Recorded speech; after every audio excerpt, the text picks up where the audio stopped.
সংবিধান হাতে মিছিল, সাইকেল যাত্রায় নজর কাড়ল কংগ্রেস। মনোনয়ন জমায় কংগ্রেসের ব্যতিক্রমী বার্তা। বিধানসভা নির্বাচনের আবহে দুর্গাপুরে মনোনয়ন জমা পর্বে নজর কাড়ল কংগ্রেসের অভিনব উদ্যোগ। শনিবার রানীগঞ্জ, পাণ্ডবেশ্বর ও দুর্গাপুর পূর্ব কেন্দ্রের কংগ্রেস প্রার্থীরা সাইকেল চালিয়ে মিছিল করে দুর্গাপুর মহকুমা শাসকের দপ্তরে পৌঁছে মনোনয়নপত্র জমা দেন। রানীগঞ্জের প্রার্থী ফয়াজ আহমেদ, পাণ্ডবেশ্বরের উত্তম কুমার রায় ও দুর্গাপুর পূর্বের দেবেশ চক্রবর্তী এই কর্মসূচিতে অংশ নেন। দেবেশ চক্রবর্তী বলেন, নির্বাচনের সময় কিছু স্বস্তি দেওয়া হলেও নির্বাচনের পরে জ্বালানি ও নিত্য প্রয়োজনীয় জিনিসের মূল্য বৃদ্ধি বাড়ে। মানুষকে সেই বিষয়ে সচেতন করতেই এই প্রতীকী উদ্যোগ। তিনি আরো বলেন, আজ সাইকেলে প্রচার করছি, মানুষের কাছে বার্তা দিচ্ছি, ভোটের পর বাস্তব পরিস্থিতির জন্য প্রস্তুত থাকুন।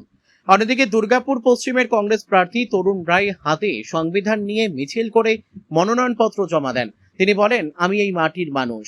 দুর্গাপুর করার ইতিহাস ও মানুষের অবদানকে সম্মান জানাতেই এই লড়াই। বামফ্রন্ট তো 34 বছর ছেড়ে গেছে, 2 বছরেই শেষ। কাদের আনতে হচ্ছে ব্যবসাদারদের? দুর্গাপুরের কেন লোক নেই? যাদের কোনো অবদান নেই দুর্গাপুরের ইতিহাসটাই যারা পড়েনি, তারা নির্বাচনে এসেছে। তিনি আরো জানান, হাত বাঁচলে সংবিধান রক্ষা হবে, আর সংবিধান রক্ষা হলে 30 বাঁচবে, রাজ্য বাঁচবে, মানুষের অধিকার সুরক্ষিত থাকবে। তবে কংগ্রেসের এই উদ্যোগকে কটাক্ষ করতে ছাড়েনি বিজেপি ও তৃণমূল।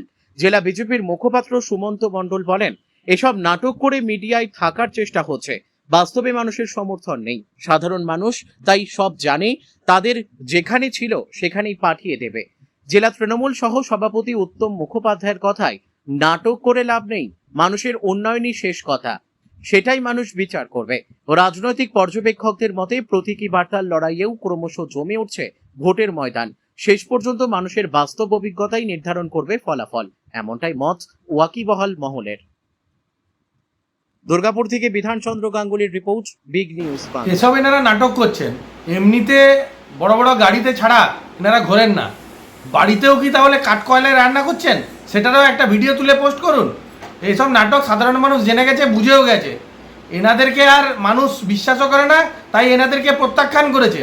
আর নতুন নতুন নাটক করে একটা মিডিয়াতে মানে টিকে থাকার এটা কৌশল। কিন্তু চিন্তা করার কোনো বিষয় নেই। সাধারণ মানুষ এনাদিকে যেখানে রেখেছিলেন সেখানেই আবার থাকবেন। প্রথমেও শূন্য ছিলেন, আবারও শূন্য থাকবেন। তাই শুধুমাত্র এসব সাইকেল, কাঠকয়লা, এসব নানা রকম নাটক করতে থাকুন।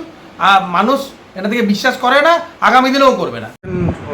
জমা দেওয়ার দিন ছিল, তো স্বাভাবিকভাবে কংগ্রেসের 3 প্রার্থী, রানীগঞ্জ, পাণ্ডবেশ্বর সহ দুর্গাপুরের 2 প্রার্থী নমিনেশন, কি বলবেন? দেখুন, নাটকের অনেক রকম জিনিস থাকে, আর নাটক করে কোনো লাভ নেই। আজকে দেখছেন ভারতবর্ষে যে বিরোধী সরকার, কাদের দখলে থাকা উচিত। আজকে 10 বছর 11 বছর অতিক্রম করে এখনও ভাওতাবাজি সরকারকে তারা পাল্টাতে পারছে না। এক একটা রাজ্যে তাদের যেখানে ছিল সেখান থেকে তারা সরে যাচ্ছে। সেসব দিকে কর্ণপাত করুক। এখানে তৃণমূল কংগ্রেসের মুখ্যমন্ত্রী আছে বলে গণতন্ত্র প্রতিষ্ঠিত আছে। অন্য জায়গায় বিরোধিতা কোনো টু শব্দ করতে পারে না। এখানে বিরোধিতাকে আমি ধন্যবাদ জানাবো যে আপনাদের খুশি থাকা উচিত। প্রথমেই বলা উচিত যে মার্ক্সবাদী কমিউনিস্ট পার্টির আমলে আপনারা পরাধীন ছিলেন, এখন আপনারা স্বাধীনভাবে নানা রকম কথা বলছেন, সেটাও সুযোগ পেয়েছেন। প্রতিদ্বন্দ্বী, তা সত্ত্বেও দেখা যাচ্ছে আপনি কতটা আশাবাদী? আরে আমি এখানে ভূমিপুত্র, আমাদের জায়গায় দুর্গাপুর তৈরি হয়েছে। ডক্টর বিধানচন্দ্র রায়, আনন্দ গোপাল মুখোপাধ্যায়, লাবণ্য গোপাল ঘটক, এদের অবদান কি? এদের সম্বন্ধে বলে আমি সময় নষ্ট করব? মানুষ ভালো বুঝবে, মানুষ চুজ করবে কে দুর্গাপুরকে বাঁচাতে পারবে। তাই সংবিধান হাতে, সংবিধান হাত বাজলে সংবিধান বাঁচবে, সংবিধান বাজলে দেশের মানুষ বাঁচবে। সেই জন্য সংবিধান নিয়ে আমি আজকে নমিনেশন করছি। মানুষ বিচার করবে কে যোগ্য, কাদের কথা তুলে ধরতে পারবে, যোগ্য কে। আপনার কি মনে হয় এখনো পর্যন্ত দুর্গাপুরে কোন উন্নয়নটা বাকি আছে? উন্নয়ন তো যেখানে যাবেন, একটা গাছের কাছে যান, কংগ্রেস। আপনি শিল্পের কাছে যান, জন্মদাতার নাম কি? কংগ্রেস। বন্ধের মুখে বন্ধ হয়ে গেছে, একটা দেখায় তারা বলুক না। এমপ্লয়মেন্ট জেনারেট কোথায়? কলকারখানা কোথায়? মানুষ জল পাচ্ছে না, পরিষেবা কোথায়? নির্বাচনে যেতে পারছে না। বামপন্থ 34 বছর ছেড়ে গেছে, 2 বছরেই শেষ। কাদের দিকে আনতে হচ্ছে? ব্যবসাদার দিকে। লোক নেই, দুর্গাপুরের লোক নেই, যাদের কোনো অবদান নেই, দুর্গাপুরের ইতিহাসটাই পড়েনি, তারা নির্বাচনে এসে মানুষ বিচার করবে। আচ্ছা, তৃণমূল এবং বিজেপির দাবি যে বাম এবং কংগ্রেসের আমলে হরতাল করে সমস্ত দুর্গাপুরের শিল্প বন্ধ হয়ে গেছে। ওরা কি বলবে? ওদের বলুন না, বিজেপিকে বলুন না 5 বছর ছিল, ঠিক আছে, আমি অন্য কোথায় যেতে চাইছি না। তো তৃণমূলের প্রার্থী ছিল, তৃণমূল তো জিতিয়েছে ওদের বিজেপিকে, সে আর তার কথা কি বলবো?